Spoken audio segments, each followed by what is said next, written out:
আমি প্রাণ ফিরে পাওয়া মরা লাশ, আমি সবুজ মাঠের দুর্বার ঘাস। এই কবিতাটি যে দুজনের সাথে সবচেয়ে বেশি মানায় তারা হলেন নেইমার জুনিয়র, ক্রিস্টিয়ানো রোনালদো। জীবনযুদ্ধে বারবার পড়ে গিয়েও জয়ী হওয়া দুজনের জন্মদিন আজ।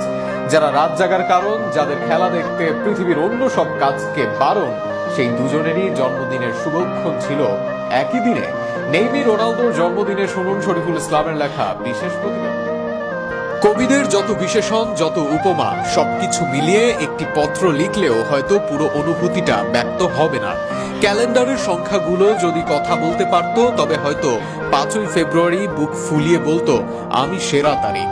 অন্তত ফুটবল প্রেমীদের জন্য তো সেরাই। ব্রাজিলিয়ান সুপারস্টার নেইমার জুনিয়র ইনজুরির আড়ালে রাখা শরীর নিয়ে যতটা দিয়েছেন ফুটবল বিশ্বকে, কিংবা গত প্রায় 1.5 যুগে ব্যক্তিগত পারফরমেন্সে যতটা মুগ্ধতা ছড়িয়েছেন CR7, তা ফুটবল ভক্তদের হাজারো রাত জাগার কারণ তো অবশ্যই।